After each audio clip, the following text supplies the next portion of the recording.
SmackDown vs Raw. A question many video game covers posed us. Which is the better show? Who's got the better champions? The strongest stories? And most importantly, which show is truly must watch in 2025? Let's break it down and decide, for the time being, which brand is the currently superior show. Let's start with the top of the card, the men's main event scene. On Raw, we've got Jey Uso as the World Heavyweight Champion. He's riding a massive wave of popularity. Main event, Jey is undeniably over with crowds across the globe. He's got the chance. I watched Gunther beat my twin. The fire and a whole lot of heat. He's currently in a feud with Logan Paul, and let's just say there could have been better first opponents for Jey to overcome. It feels more like a celebrity exhibition than a championship feud. Now flip the channel to SmackDown and you've got none other than John Cena, your 17-time world champion. That's right, he actually did it. At WrestleMania 41, Cena broke Ric Flair's record, and true to his ominous promise, he's been ruining wrestling ever since. His matches are chaotic, filled with screwjobs and controversial finishes, but they are somewhat compelling. Jey Uso can yeet all he wants. He can't compete with the massive star power Cena brings to SmackDown. Now let's talk about the women holding it down in the main event. Io Sky is Raw's women's champion, and from a pure wrestling standpoint, she's untouchable. Every title defense is a banger, but that's where it ends. She's barely given mic time, and when she does speak, her promos are undercut by a language barrier, as she clearly struggles with the English language. I accept. Tiffany Stratton, on the other hand, is making waves on SmackDown. She's got the catchphrase, the confidence, and actually good promos. Hey Chicago, what time is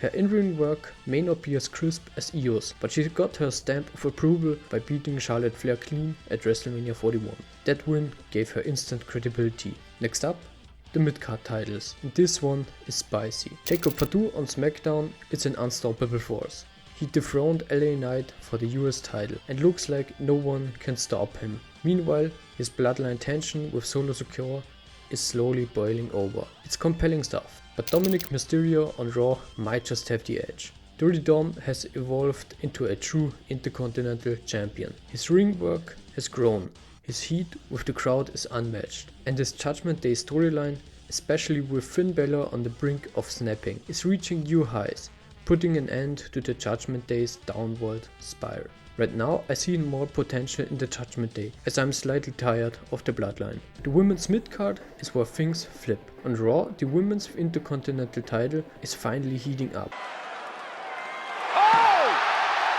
Thanks to a high-profile feud between Lyra Valkyria and Becky Lynch. Becky's involvement adds instant credibility, and Lyra is rising up to the challenge. If I made this comparison a few months ago, this would have been a home run for then US champion Chelsea Green. But now the title has changed hands. Zelina Vega is champion. She's definitely deserving of a title run, but hasn't quite solidified herself yet. If given time and proper booking, I see good things coming her way, but for now, Raw has the upper hand.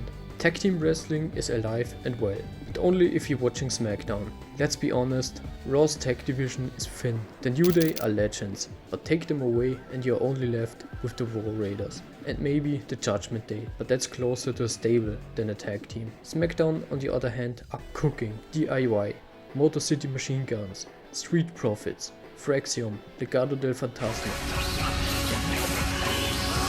It's easily the strongest tag division in the world right now. These tag teams are tearing it up week after week. Raw has no chance. Now let's look at storytelling, the real heartbeat of WWE. Over on Raw, we're witnessing the setup of a monumental shift. Seth Rollins, Paul Heyman and Braun Breaker are at the center of Raw's biggest story, and it's already pulling in names like CM Punk and Sami Zayn. It's layered, unpredictable and feels huge. SmackDown has Cena's reign of terror, and yeah, it's unique. His promise to ruin wrestling is fascinating on paper, but in execution, well, he's trying to ruin wrestling and is successful in doing that. When you pull it all together, this battle is close. SmackDown shines in the tag division, has the biggest main event star, both champions that feel important, but Raw books its shows better. The women's IC title finally means something, and its top feud feels more dynamic. I prayed for this and it happened. Raw also avoids the trap SmackDown often falls into, throwing 4 random stars into a tag team match just to fill the main event spot. So what's the better WWE show? Raw edges it out.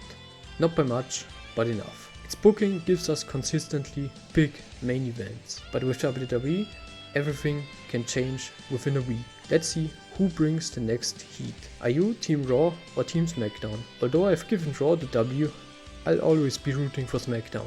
Let me know your A show in the comments. You have been watching WWE. The best things in wrestling.